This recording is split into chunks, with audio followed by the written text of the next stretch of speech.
Je vous propose qu'on aborde le dernier temps, et c'est un temps où je reviendrai cette fois-ci sur le combiné athlétique, afin de faire un état des lieux avec vous, et afin de vous faire encore une fois des propositions qui concerneront certaines modalités de travail en combiné athlétique. Alors, premièrement, le combiné athlétique, il est implanté fermement aujourd'hui dans les programmes de collège. Je vous ai mis ici en exemple l'AFC 1 du cycle 3 et l'AFC 1 du cycle 4. Et ce que vous pouvez constater assez rapidement, c'est qu'il est question de dépassement et de recherche de performance. Je prends un exemple, réaliser des efforts et enchaîner plusieurs actions motrices dans différentes familles pour aller plus vite, plus longtemps, plus haut, plus loin. Ça veut dire quoi? Ça veut dire que le combiné athlétique, de mon point de vue, il ne peut pas nous autoriser à penser des modalités de travail qui seraient déconnectées d'un objectif de performance. Et vous allez voir ce que je veux dire par là. Premièrement, je trouve qu'à titre personnel, c'est plutôt intéressant, des formes de travail en combiné, et ce sont des formes de travail qui ont été investies pour lutter contre la surreprésentation de certaines disciplines athlétiques. Je pense notamment au demi-fond. Parce que dans les établissements scolaires, alors même que les pratiques athlétiques sont très riches et diversifiées, quand vous regardez les programmations d'établissement, il y a beaucoup de courses et beaucoup de courses de demi-fond. Parce que ce sont des pratiques qui sont relativement simples et faciles à mettre en place. Et qu'elles permettent en plus de ça de travailler avec nos élèves sur, je dirais, le rapport à l'effort, alors même que c'est une carence fondamentale chez eux. Ce sont des pratiques qui, et là encore je trouve que c'est pertinent, offrent d'autres alternatives aux élèves. D'autres alternatives parce que finalement, quand on fait du combiné, on peut permettre à des élèves qui investissent des secteurs de ressources différents d'être possiblement en capacité d'exprimer les ressources qu'ils possèdent. On peut permettre à des élèves qui sont un peu moins à l'aise en course de néanmoins trouver un terrain d'expression viable pour construire des compétences et développer leurs ressources en saut ou en lancer. Et de ce point de vue-là, ça peut être intéressant sur le plan expérientiel. Globalement, c'est aussi une forme de travail, le combiné, qui permet de mettre les élèves en projet parce qu'on est confronté à une gestion qui est une gestion d'interférence des ressources. Il faut que je sois capable de m'engager dans des disciplines athlétiques qui sont contrastées et qui posent des questions d'articulation et d'association des ressources. Donc, c'est plutôt intéressant. Par contre, globalement, de mon point de vue, il existe différentes natures de combinés. Certaines natures de combinés sont viables et acceptables, d'autres le sont moins. Et je serai assez tranché là-dessus, mais ça me donnera l'occasion d'échanger avec vous. Première nature de combiné que je retiens, et c'est une nature de combiné que je pense être viable. On peut considérer que combiner, c'est articuler des tâches qui sont imbriquées dans le temps. Je vous donne un exemple concret. Courir, lancer, courir. Une phase de course, une phase où je lance, suivie d'une phase de course. Ça, c'est un exemple de combiné qui repose sur l'idée suivante, articuler des tâches qui sont imbriquées dans le temps pour permettre aux élèves de résoudre des conflits qui peuvent se poser dans la gestion des ressources et des secteurs de ressources privilégiés. Il faut que je sois capable, par exemple, dans ce cas de figure, de conserver une certaine lucidité, notamment lorsque je m'apprête à lancer, pour réussir à être suffisamment maître de moi-même, à développer suffisamment d'énergie pour être en capacité de performer. Il faut que je sois capable de doser mes efforts compte tenu de la nature de la tâche qui m'est proposée. Deuxième forme de combiné possible. Combiné, ça peut être enchaîner des tâches juxtaposées dans le temps. Ce qui revient à dire quelque chose de sémantiquement contestable, mais de culturellement valide. Combiner, c'est aussi juxtaposer.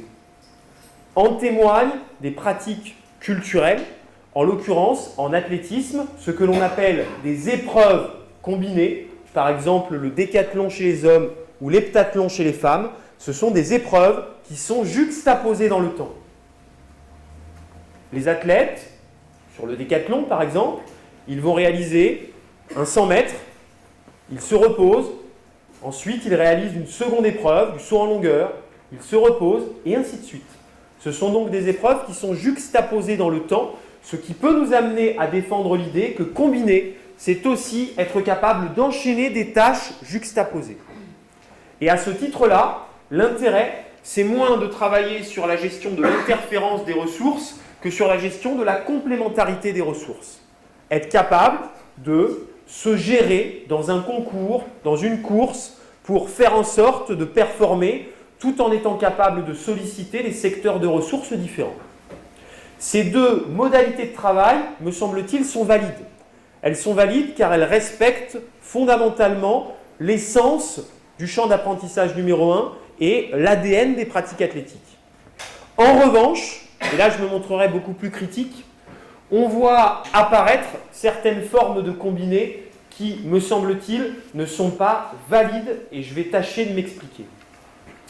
Par exemple, des formes de pratiques scolaires qui instaurent une logique de dépendance entre les épreuves sur le mode du biathlon nordique.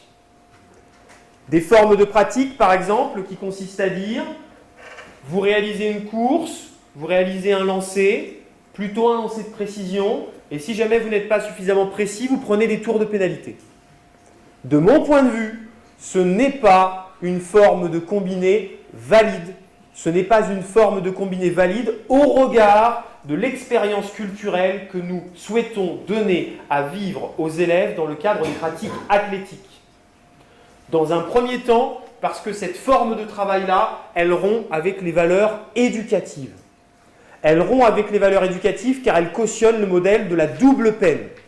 Ce que vous renvoyez ce que vous renvoyez aux élèves comme message lorsqu'ils prennent des tours de pénalité parce qu'ils n'ont pas réussi l'épreuve numéro 2 sur l'ensemble des épreuves du parcours, c'est vous n'avez pas le droit à l'erreur. Et à titre personnel, je milite pour que le droit à l'erreur soit rétabli et plus encore pour que l'on puisse transformer le rapport que les élèves entretiennent à l'erreur. Que l'erreur soit perçue pour ce qu'elle est, c'est-à-dire une étape essentielle et incontournable de l'apprentissage. Que l'erreur soit perçue pour ce qu'elle est, c'est-à-dire un moyen significatif de savoir où j'en suis pour mieux savoir où je peux aller et ce que je peux faire pour progresser. Et de mon point de vue, il est important de ne pas cautionner des modèles qui consisteraient à exiger des élèves qu'ils soient en capacité systématiquement et tout de suite de répondre aux attentes que nous avons, sous peine de quoi nous les sanctionnons. Et nous les sanctionnons comment ? En les faisant courir davantage, de façon à ce qu'ils soient dégoûtés, entre guillemets, de l'expérience de course, et qu'ils assimilent la course à une punition. Deuxièmement, je rejette en bloc et peut-être de façon encore plus frontale des formes de pratiques scolaires qui cultivent le lancer de précision. Chercher à lancer précis, ce n'est pas faire de l'athlétisme. C'est développer des comportements et des registres de technicité et de motricité qui sont aux antipodes de la motricité athlétique. Quand vous regardez les championnats du monde de fléchettes, tous les lanceurs lancent à l'amble. Dans aucune discipline athlétique, vous ne construisez un registre de coordination homolatérale. Dans aucune discipline athlétique, vous ne construisez des registres de coordination où il s'agit de faire ce que vous êtes déjà en capacité de faire. L'objectif, comme je vous l'ai dit tout à l'heure, c'est de quitter des modes de coordination qui soient usuels pour développer des coordinations non usuelles. Lancer précis, ça n'est pas chercher à agrandir l'espace ou raccourcir le temps. L'objectif fondamental, et j'en reviens à une définition anthropologique de Bernard Jeux dans les activités athlétiques, c'est de chercher à agrandir l'espace et à raccourcir le temps. La seule disposition valide dans le cadre du combiné, quand on aborde le lancer, c'est le lancer loin. C'est vivre l'émotion athlétique suscitée par le désir de voir son engin retomber le plus loin possible. Cette émotion athlétique-là, c'est une émotion culturellement fondée. Si jamais on privilégie des formes de pratique qui sont très intéressantes au demeurant, mais qui n'entrent pas dans ce cadre parce qu'elles donnent la priorité au lancer de précision, on ne fait pas de l'athlétisme. Alors, il y a un article qui a été écrit dernièrement dans le numéro 287 de la revue Enseigner l'EPS par Pascal Borde et qui fait la promotion des pratiques de cible. Et je trouve que c'est un article très intéressant. Par contre, que dit Pascal Borde dans cet article? Les pratiques de cible ne peuvent être envisagées dans le cadre des pratiques athlétiques. Des pratiques de cible doivent trouver leur voie et leur existence dans un champ d'apprentissage qui reste peut-être à définir, mais en tout cas dans une discipline qui n'est pas l'athlétisme. On ne peut pas faire du lancer de précision en athlétisme, ça n'a pas de sens. Les dangers du lancer de précision. À minima, je vois 3 dangers. Premièrement, enfermer les élèves dans des registres de coordination familiers parce qu'il faut que nos élèves aient des choses ambitieuses à apprendre. Il faut que nos élèves, dans les pratiques athlétiques, puissent résoudre des conflits et des dilemmes leur permettant de se transformer au plan des coordinations motrices. Quand vous engagez des élèves en lancer de vortex, en lancer de poids, en lancer de medicine ball et que vous leur demandez de lancer le plus loin possible, il y a de réels apprentissages à installer avec eux.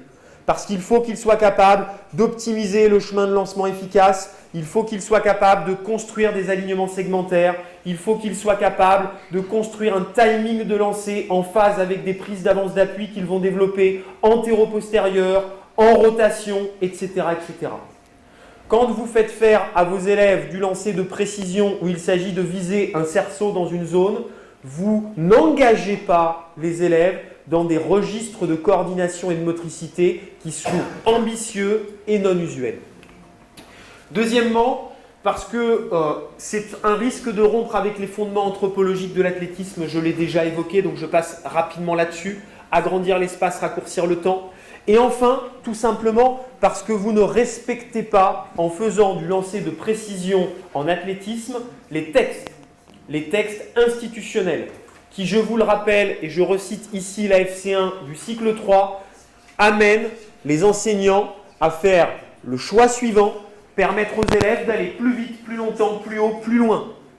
Pas plus précis. Plus vite, plus longtemps, plus haut, plus loin. S'employer pour performer en étant capable de lancer loin.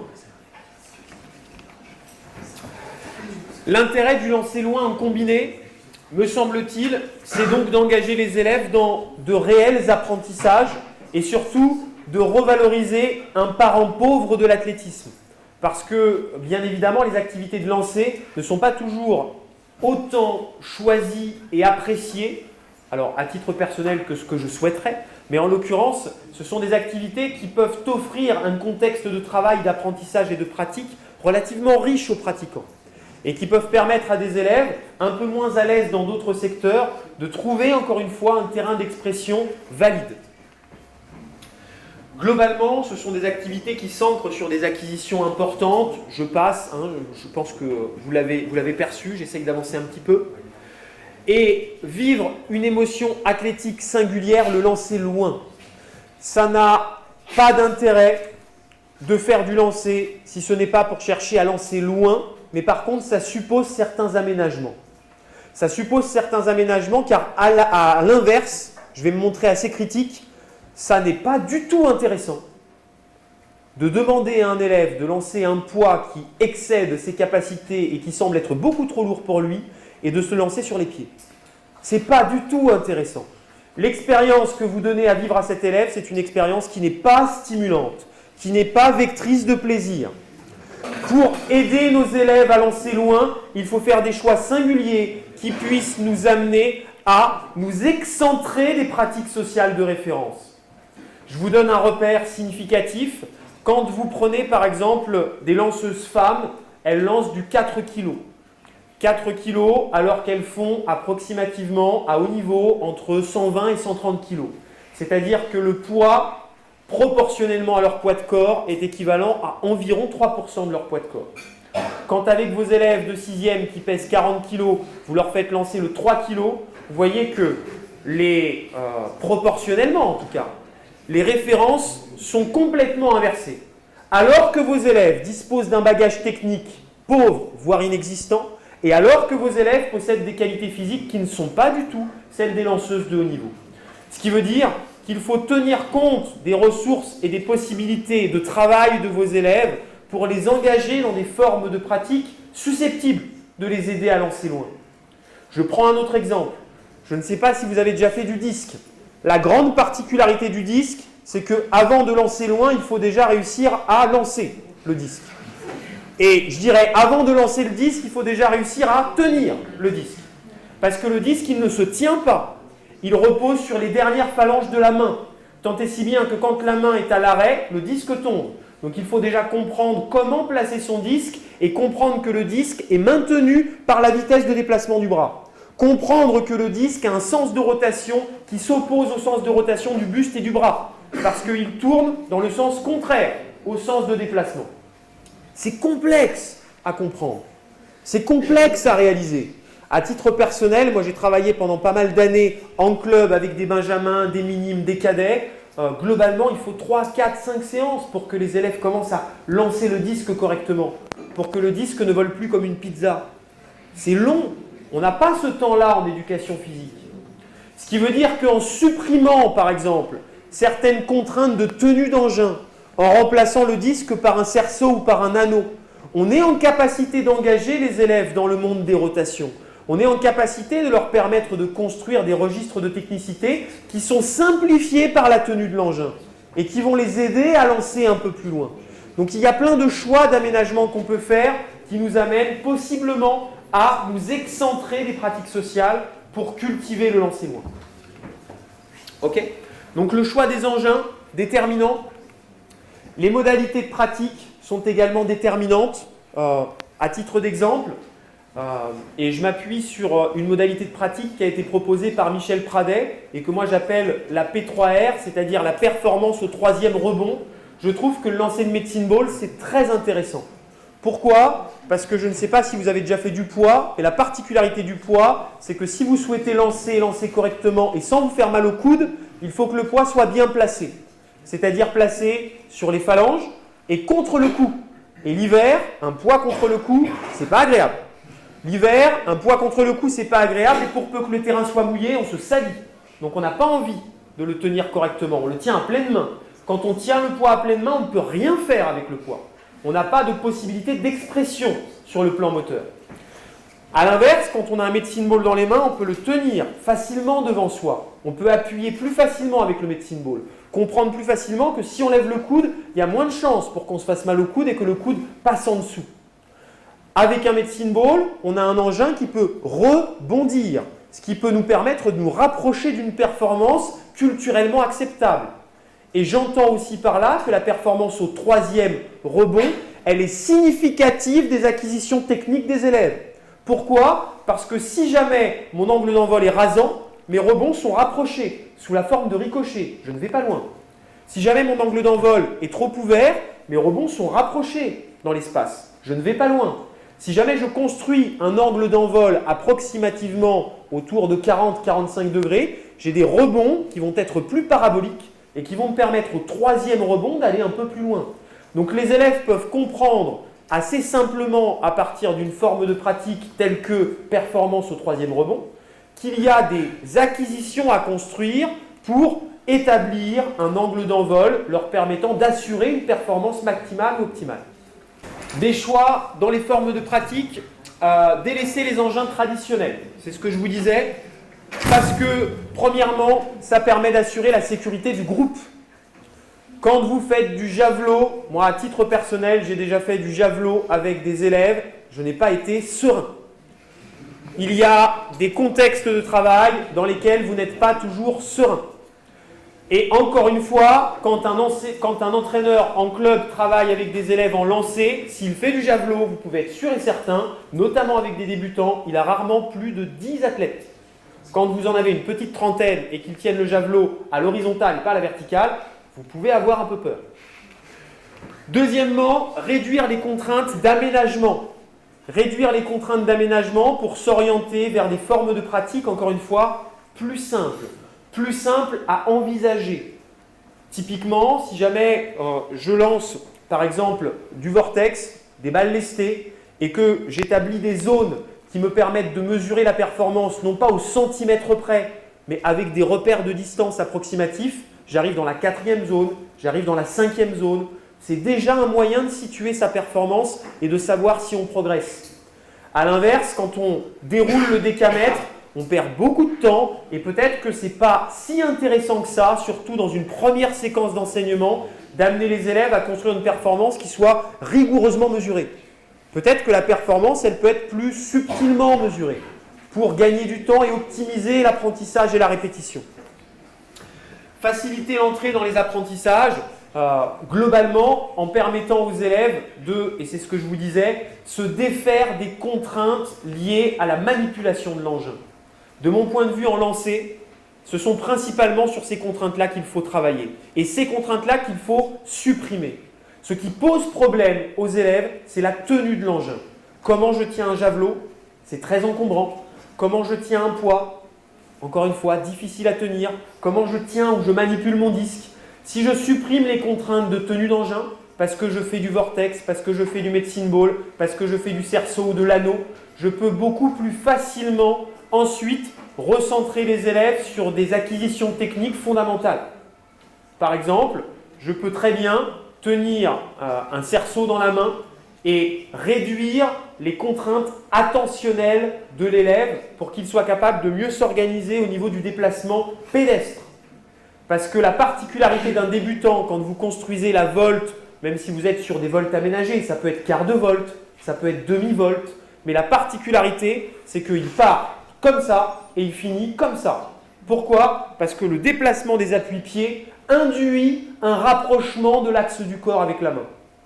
Pour être efficace, il faut maintenir la main le plus éloignée possible de l'axe du corps, parce qu'on optimise le chemin de lancement et qu'on accroît l'efficacité propulsive. Mais pour le faire, encore faut-il se décentrer de l'attention portée à la main. Et quand la priorité de l'élève, c'est de savoir comment tenir, on ne se décentre pas. Et on n'a pas le temps, en 7, 8 leçons, a fortiori dans une séquence d'enseignement fractionnée, par exemple course, lancer, de réussir à résoudre ces problèmes-là. Autant les supprimer, autant aménager des contraintes de tenue d'engin simplifiées pour se recentrer sur « allez, comment je dois m'organiser pour faire une volte efficace ou une demi-volte efficace ?» D'ailleurs, pas volte efficace au milieu scolaire. Opter pour une organisation simple et lisible, faciliter le recueil de performances, c'est ce que je vous disais tout à l'heure avec des aménagements simplifiés, proposer des engins adaptés aux ressources des élèves, c'est ce que je vous disais tout à l'heure concernant le poids des engins, réduire significativement le poids des engins. Lancer, ça ne veut pas forcément toujours dire lancer lourd. On peut aussi lancer léger et voir comment les élèves s'organisent pour lancer léger. Et réduire les thèmes de travail à l'échelle de la séquence parce que la séquence est fractionnée. Ne pas envisager une multitude de thèmes, mais faire des choix qui soient relativement ciblés et qui vont vous permettre de construire des apprentissages ambitieux avec les élèves. Je vous fais une proposition succincte avant de conclure en combiné athlétique. Une proposition qui consiste à articuler en demi-fond une course au temps, principalement pour 2 raisons. Premièrement, parce que c'est plus facile à mettre en place que le relais vitesse, c'est ce que je vous disais tout à l'heure, et parce que la course au temps est plus juste et plus équitable que la course en distance. Quand vous faites du demi-fond, avec une course au temps, par exemple, vos élèves courent pendant 3 minutes, tous vos élèves démarrent au même moment, tous vos élèves s'arrêtent au même moment. Vous avez un contrôle sur le groupe casque qui est plus important. Pourquoi est-ce que c'est aussi intéressant? Parce que c'est plus équitable. Tous les élèves investissent globalement la même filière de travail. Quand vous faites travailler vos élèves sur un 1000 mètres, vous en avez qui travaillent en capacité anaérobie, vous en avez qui travaillent plutôt en puissance aérobie, voire en capacité aérobie, selon leur niveau d'engagement. Alors, ils ne sont pas à vitesse max, ceux qui travaillent en capacité aérobie, mais selon leur niveau d'engagement. D'accord? Quand on travaille sur un temps donné, tous les élèves investissent la même filière d'effort, à peu de choses près. Donc, c'est plus équitable. En lancer, je choisis le lancer de cerceau pour 2 raisons principales. Premièrement, pour investir le monde des rotations qui est très peu investi en éducation physique. Quand on fait du lancer, on fait toujours du lancer en translation. Poids, medicine ball, éventuellement, lancer de vortex, lancer de balle lestée. Investir le monde des rotations, c'est permettre aux élèves de construire d'autres repères spatio-temporels, d'autres repères dans l'espace pour organiser un déplacement. c'est permettre aussi aux élèves de construire un mode de déplacement qui est plutôt ambitieux autour de la demi-volte. Et je pense qu'on peut avoir l'ambition de construire la demi-volte en milieu scolaire, à la condition, bien sûr, d'avoir du temps et à la condition de supprimer les contraintes de tenue d'engin. Faire vivre l'expérience du lancer loin, parce que, alors on ne le vivra pas demain, mais vous pouvez vous promener avec un cerceau ou des anneaux sur un stade, vous allez voir que ça part, et ça part bien. Et vos élèves, alors j'allais dire je mets ma main à couper, peut-être pas, mais en tout cas, je fais le pari avec vous, que vos élèves, même lorsqu'ils sont débutants dans l'activité, ils font à minima 15 mètres, voire même presque 20 mètres après un peu de travail, lorsque vous les faites lancer des cerceaux ou des anneaux. Ils sont capables de lancer assez rapidement, assez loin. Et vivre cette expérience-là, constater que son cerceau va loin, c'est plaisant pour les élèves. Juste 2 éléments avant de conclure et de vous laisser la parole pour réagir. Le choix d'une performance cible, important.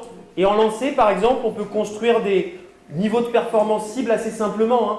Par exemple, avec des engins légers, le différentiel entre sans élan et avec élan, en tenant compte de la règle suivante, avec des engins légers, environ 30%, c'est-à-dire que si jamais avec élan, je réalise une performance qui est 30% supérieure à la performance que je réalise sans élan, globalement, on peut considérer que j'atteins ma performance cible. Si je le traduis en chiffres pour que ça soit plus parlant, je fais 20 mètres sans élan au lancer de cerceau. Si je fais 26 mètres avec élan, ça veut dire que je fais 30% de mieux. Je peux raisonnablement considérer que j'atteins ma performance cible.